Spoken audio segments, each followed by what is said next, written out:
There's so much information about diabetes out there. A lot of it is conflicting. Eat bread, don't eat bread, moderation. Avoid some foods completely. Eat this, no, don't eat it. What should we do? Right.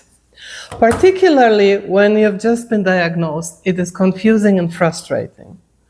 And many sources of info are well meaning but badly misguided. They will tell us we're misguided. But we do follow what works for us, and the proof is in our blood sugar readings and our A1C. So we'll share what we do, and you can either follow or find your own path, but at least you'll have the basics. But many diabetes foods are expensive. Yes, and we are frugal. So in this video, we focus on foods that won't break the bank and won't give us health troubles. We focus on vegetables, proteins, and fat. We talk about which ones to choose and how to get them less expensively. Diabetes sucks. But at Simply Diabetes, we can help you manage your diabetes cheaper and easier. We are not medical professionals. We are people with diabetes, just like you. Welcome. So, what is a good diabetes diet? It has several characteristics. First of all, it avoids or at least greatly reduces simple carbs. And so bread, potatoes, rice, pasta, and of course all the sweets, all these are not for us because they spike our blood sugar. So, we cut them out. As much as possible. But then people worry they'll be hungry. I remember my mom did. She said if she cuts out potatoes and bread, she won't get enough food. But that's because she envisioned eating like she's always been eating, except cutting out all those carbs. If she did that, she really would be hungry because more than half of her plate was potatoes and bread. So, we cut carbs but add something else instead. Exactly. We fill our plates with non-starchy vegetables, good protein, and healthy fats. Sounds expensive. It can be. But it doesn't have to be. We have a few tricks to share, so we keep the cost down.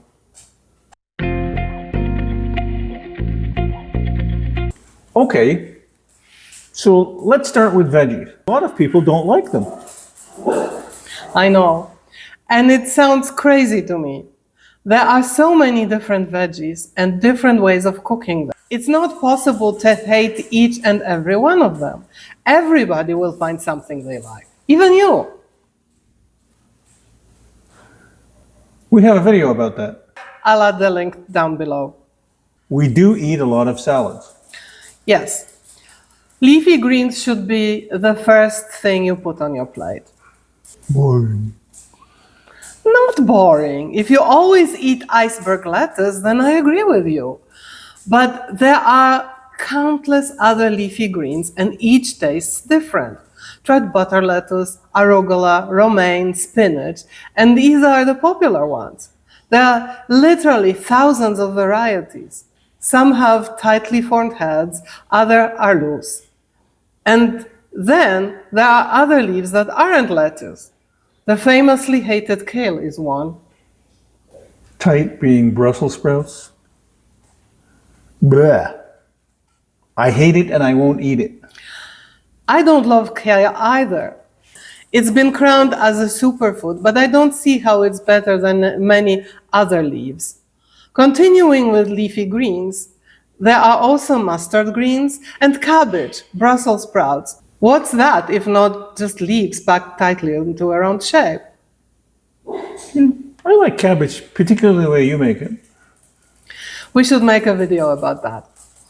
Cabbage tends to be less expensive than many other veggies. Okay, so we have leafy greens covered. What other non-starchy foods do we have? Usually, if it grows above ground, it should be good. And so cucumbers, peppers, and the ubiquitous tomatoes. I thought tomatoes were a fruit. It's really funny how some people get stuck on this. But if you think about it, we can define fruit exactly using the criteria that botanists use. A fruit is the part of the plant that produces seeds. And so tomatoes, peppers, and even eggplant and many other vegetables are fruit from the botanical perspective. So, what is a vegetable? I couldn't find a scientific definition. You need to look at it from the culinary perspective. Vegetables are edible part of plants that aren't sweet. That's not terribly precise, is it? No. But we are not running a rocket science seminar. We are talking about vegetables. We're not? We're not. We're talking about vegetables. Everyone knows about them. So, eggplants, squashes, and other technically fruit, but for us, vegetables are fine. Yes. So, above ground is good? Onions, mushrooms, broccoli, cauliflower? Fine. How about corn? No. Corn is not good. In my head, it's not a vegetable, it's a grain. And grains are too carby for us diabetics. What about stuff that grows underground? Rabbits. Rabbits. They grow underground. The popular root vegetables are carrots. Careful with those, as they can spike our blood sugar. So we do eat them, but not in crazy amounts. We give them to the dogs, they aren't fat. It's not about fat. I like pickled beets a lot. Again, good in moderation. Careful with the brine, as it could contain sugar. It does. Sometimes, not my homemade one doesn't. What other root veggies do we recommend? There are lots. Radishes, turnips, parsnips, rutabagas, daikon. There are just a few. And these are fine? Yes, you can eat a ton of radishes before your blood sugar notices. Does it put it to sleep? No. So, we mentioned earlier that these can be expensive. They can be if you buy them in a typical grocery store. We rarely do that. Many people go to discount stores like Aldi or Costco, or a similar membership store. That's good, but we can do even better. We go to ethnic stores. Here in Las Vegas, we have a lot of Latino stores that have veggies for much less than at the grocery store. And if you read their weekly flyer, you'll be shocked at how much less you pay for the specials. Often we pay a third of what we'd have to shell out in a regular store. You mean a third off? No, literally, I mean I pay 1/3 of the price, and often even less than that. But not everybody lives in Las Vegas. No, but almost every city has a minority population with their own stores. We used to go to Chinatown when we lived in Seattle. They almost always are cheaper on veggies. Why? I'm not sure, but I have a theory. The new immigrants want to eat like they used to back home. And so they eat a lot more veggies than a typical American or Canadian, Australian, and so on. So the stores can buy a lot of veggies knowing they will sell and not rot on the shelves. Be grateful the only immigrants here aren't Brits. Yes. That makes some sense. Another idea, frozen veggies are sometimes less expensive than fresh. Yes, frozen veggies can be very good because they were picked at their best time and quickly preserved by freezing. Just make sure there is no added stuff, especially sugar. Canned? Canned vegetables are tricky. They can be good, or they can be ultra processed with added preservatives and sugar. So read the labels. But also, fresh is best, frozen is good, and canned is not as good. So, unless there are no other options? Right. Sometimes it's difficult to find fresh foods. If canned is your only option, it's better to eat canned veggies than no veggies at all. Yay, sweet peas. Even with additives? I hesitate here because some additives are so harmful. Always read the label. Anything else? Pick your own veggies. In some areas, farmers let you come and pick the veggies you like. You pay a lot less for these because you provide part of the labor. The hard part. Yeah. So both you and the farmer are happy. Yes. Another possibility is to grow your own veggies. I do it a little bit. Nothing you can buy in the store compares to a freshly harvested tomato from your own vine. They're delicious. So are other veggies, lettuces, for example. The fresher you eat, the more nutritious they are. And growing your own, particularly if you harvest your own seeds, is really inexpensive. And we have a neighbor that grows what you don't. And I grow what she doesn't. We trade. My tomatoes for her peppers, for example. It works well for us. So we talked a lot about vegetables. How about fruit? A lot of fruit is high in carbs. We eat them in moderation and always with protein to help mitigate the sugar impact. Yeah. I love steak with bananas. No. If you truly hate veggies, fruit is considered a stepping stone to ease you into vegetables. But I'm not sure it really works.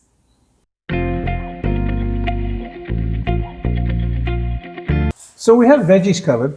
Let's talk about protein. Protein is extremely important to us diabetics. And one good thing about protein is that it keeps us full longer. It takes a lot longer to digest than carbs do because the digestive process is different. That's one reason why foods rich in protein don't spike us as much. That's a good reason. I also notice my blood sugar stays more stable with protein. Yes, another benefit is that protein helps protect you against muscle loss. And it doesn't hurt that it helps us lose and maintain weight. Any negatives to protein? Like everything else, too much of a good thing isn't good. If you have kidney disease, which is unfortunately one of diabetes complications, you should talk to your doctor about how much protein you should eat. It will be less than healthy kidneys can handle. Okay, so one good source of protein is meat. Right. And you are a meat lover. Something doesn't die, I don't eat. No. I am, but meat is expensive. Look at the price of beef today. They're crazy. Luckily, there are other meats. Chicken, for example. Chicken breast is expensive, but we can use chicken thighs and drumsticks. These are a lot less expensive and just as tasty and nutritious. By the way, the preference for chicken breast is cultural. In my native Poland, the chicken legs are prized more highly, and there was an ongoing joke about crossing chickens with centipedes to get more legs. That's funny. Okay, what other inexpensive meats do we recommend? Turkey is good. Also pork. It's a lot less expensive than beef. But a lot of people like beef. We have a trick. Our store has a special fridge where they store meat that is close to expiring but is still good. It is usually cheaper by quite a bit. Not half or anything, but every little bit helps. Yes, we use that sometimes. We have to be careful because sometimes there are holes in the packaging. You don't want packaged like that at any price. Oh, and also, you don't have to buy the most expensive cut. Pork shoulder or another cheaper cut works just fine. And in my native England, people eat a lot more liver than here in the US. Liver is a good source of protein, and the price is less than meat. Especially when you add bacon to it. What about wieners and sausages and the like? Check the ingredients. I found some sausages that contain sugar. I remember that. You definitely don't want one like that. Also, there might be additives that are not that good for you. Meat without additives is better. And fish also contain protein. Yes, seafood in general does. From the frugal perspective, a can of tuna packed in water is your best bet. It's inexpensive and flexible. I often do tuna melts, minus the bread, of course. I add mushrooms, tomatoes, onions, and cheese to make it more nutritious. It's awesome. Sardines in a can is another good option. I don't like sardines, and we also eat a lot of eggs. Eggs are great. They went up in price lately, but they still are less expensive than the same amount of protein from meat. Eggs are versatile, hard-boiled travel well, and if you pair them with vegetables, in an omelette, for example, you have a quick and cheap low-carb meal. But some people only eat egg whites. That's because they are afraid of fat in the yolk. But the yolk is the more nutritious part. Don't be afraid of healthy fats. We'll talk about them in a moment. And cheese? Oh, yes. Cheese is great for us. It has no carbs and provides protein and healthy fats. We buy in the same way we buy meat, from the bin of items close to expiry date but still good. But make sure you read the ingredients and choose cheese with the shortest list of them. And then there's also good old cottage cheese and yogurt. These are the ultimate in frugality. You can make them yourself. Both are stupid easy. We have a video about making your own yogurt. I added the link below. Any other good and inexpensive source of proteins? Peanut butter. But you have to be careful here, as many have added sugar. Read the list of ingredients, and if there's anything other than just peanuts, put it back on the store shelf. Smooth or crunchy? Doesn't matter.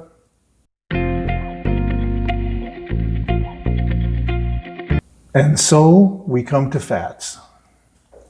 Many of the protein-rich foods we just looked at also contain fat. We won't go through these again, so we look now at other sources of healthy fats. There's also a misconception that fats make us fat and raise cholesterol, and make us more likely to have a heart attack or stroke or all those horrible things. Many people still believe that, but that's not true.